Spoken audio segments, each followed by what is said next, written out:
seperti ini. Saya memahami ya, iya. Fenomena yang terjadi di masyarakat hari ini itu kan ada game yang mengatakan hukum itu hanya untuk orang kaya, gitu loh. Hukum itu hanya untuk orang kaya, ya pasti. Tumpul ke atas. Kenapa? Contohnya tadi Pak Denny bilang, saya nyolong ayam 3 bulan, saya korupsi 50 miliar, diputus 2 tahun. Loh, kok enak bener. Ada yang dikurangi 6 tahun loh kemarin. Kalau di dalam undang-undang tindak pidana korupsi atau pidana umum itu kan jelas diatur berapa sanksi-sanksinya. Cuman yang tadi saya katakan, adil nggak kira-kira? Nah, undang-undang ini menuju keadilan, tapi yang memutus nanti adalah hakim. Keadilannya ada di hati hakim. Begitu. Hakim dalam memutus itu nggak boleh asal-asalan, asal undang-undangnya begini. Tidak boleh. Dia harus memperhatikan seluruh aspek, termasuk kondisi batin dari terdakwa misalkan, kemudian nilai yang hidup di masyarakat. Misalkan kayak tipikor, kemarin ada perkara di Tuban tipikor ini. Wah, ini sudah nyuri BPNT dan sebagainya begitu kan.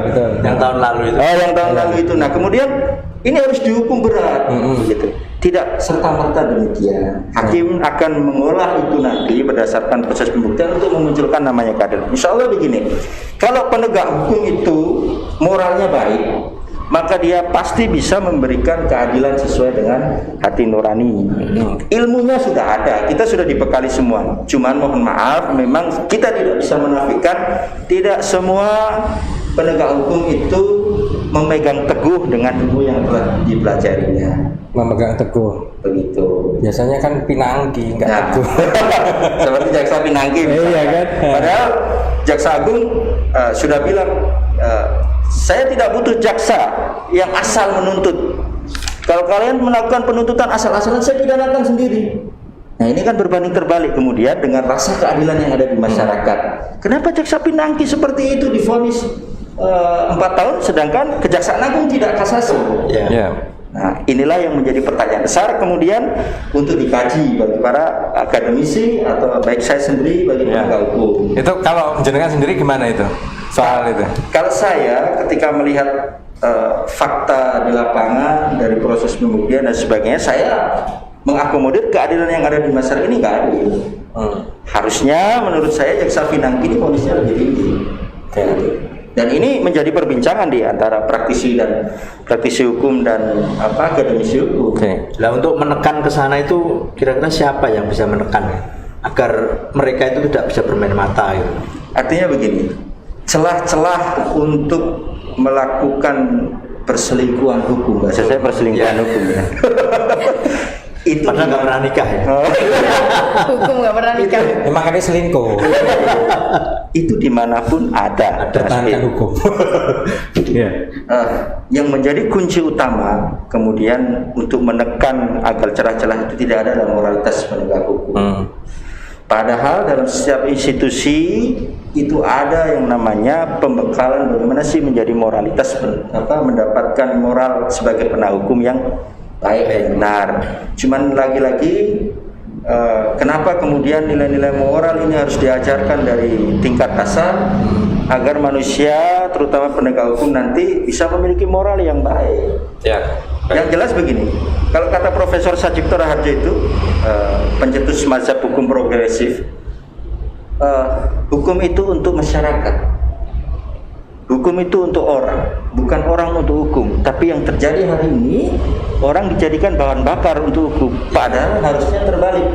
Hukumlah yang dijadikan alat oleh manusia untuk mewujudkan yang namanya keadilan. Itu sama nggak dengan kata-kata tajam ke bawah, tumpul ke atas? Begini, itu serupa tapi tak sama, Pak Denny. Kalau tajam ke bawah, tumpul ke atas itu seperti yang Pak Denny tanyakan tadi. Jadi hukum itu hanya berlaku untuk orang nggak punya. Tapi ketika terdakwa atau orang itu kaya, bisa aja diatur hukum itu. Nah, cuman pedang Dewi Justisia itu tidak mungkin memenggal kepala orang-orang yang tidak bersalah. Itu kenapa ada penegak hukum yang keempat, yaitu lawyer. Kami menjaga hak-hak itu. Boleh teman-teman penegak hukum lain kencang dalam menerapkan undang-undang, Tapi jangan lupa dalam penerapan undang-undang itu ada nilai keadilan yang tertanam di dalam hati kita yang harus kita perjuangkan. Begitu. Saya sebenarnya ada lupa ya, sebenarnya banyak kasus juga sebenarnya. Masyarakat itu memandang si terdakwa ini benar begitu. Tapi ada juga lawyer yang mengatakan, wah ini harus saya ini kan, wes gini aja lah. Yang paling besar katakanlah siapa ini korupsi Bang Joko Chandra. Joko Chandra, seperti Pinangki ya. Itu bagaimana itu. Terus kemarin juga ada Joko Chandra yang seperti itu. Terus ketika kita ini sedang PPKM seperti ini ya, bansos dan lain sebagainya lah. Apalagi yang kemarin itu awal-awal PPKM. Juliani Batubara juga. Ya. Nah, itu. Nah, ada ini Om, yang penegakan di kedisiplinan di PPKM itu juga kita rasa bahwa itu pun juga nggak adil banget gitu kan. Betul. Nah, untuk itu bisa enggak kira-kira semacam ada lembaga hukum itu yang meneriakkan menekan ke atas itu loh, menekan ke negara. Karena sangat-sangat jelas gitu, terlihat itu. Makanya begini, penegakan hukum itu idealnya dan memang harus dilaksanakan oleh penegak hukum. Mohon maaf, pada saat penerapan aturan PPKM itu kan rata-rata yang berkonflik, saya tidak mengkreditkan salah satu profesi atau apa, itu adalah polisi pamung praja. Gitu loh. Itu termasuk penegak hukum kan? Tidak. Oh tidak. Oh, cuma ada 4 tadi. Pasukan itu loh. Pasukan. Jangan dipahami begini, Indonesia ini Reichstag, negara hukum, bukan Mahstag, negara kekuasaan bukan. Tapi celakanya hari ini dalam praktek Indonesia itu menjadi negara undang-undang. Dan lebih celaka lagi, Indonesia ini negara peraturan. Ya. Nah, salah satunya ketika aturan sudah dikeluarkan, maka digenjot aja. Yang penting aturannya begini, tanpa mempertimbangkan asas manfaat tadi. Salah satunya. Oke. Nah, lebih celaka lagi, strukturnya, Pol PP misalkan.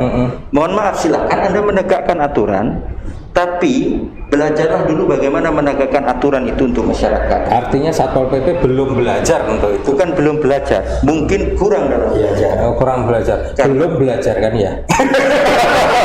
Kurang. Tapi ini oknum ya Pak Edi.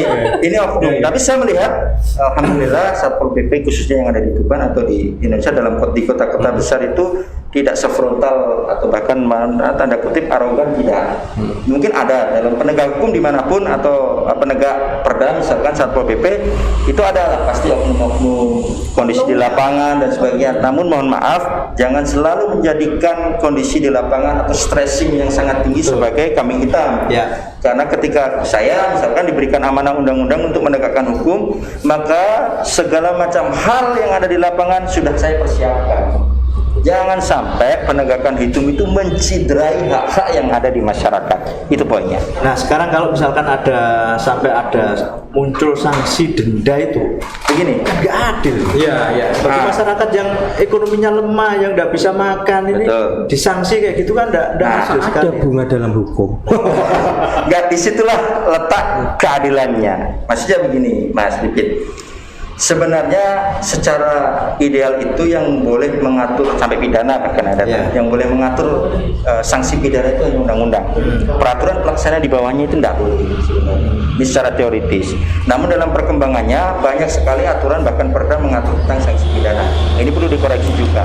Yang kedua, kemudian kalau peraturan semacam PPKM, kemudian diatur tentang denda juga, ini sangat nggak adil. Nah, karena aturannya sudah berbunyi demikian, substansinya, maka moralitas penegak hukumnya yang kemudian dipertanyakan. Gitu. Hakim itu punya kekuasaan, bahkan penasihat hukum boleh mendampingi pelanggar-pelanggar PPKM itu kalau dari undang-undang advokat misalkan. Jadi ketika di dalam nomenklatur undang-undang atau aturan itu sanksi denda 5 juta misalnya, kayak kemarin ada yang denda 5 juta, hakim masih bisa menilai ini orang tidak mampu, ini orang melakukan pelanggaran, sebab dia melakukan pelanggaran harus dilihat mens rea bahasanya, dan bukan kesalahan dia. Maka dia harus putuskan denda Rp1.000 saja, harusnya kan begitu. Itulah penegakan hukum seperti yang saya bilang tadi, penegakan aturan tidak bisa ditegakkan itu letter law. Kalau dilakukan penegakan secara letterlek pasti semburat.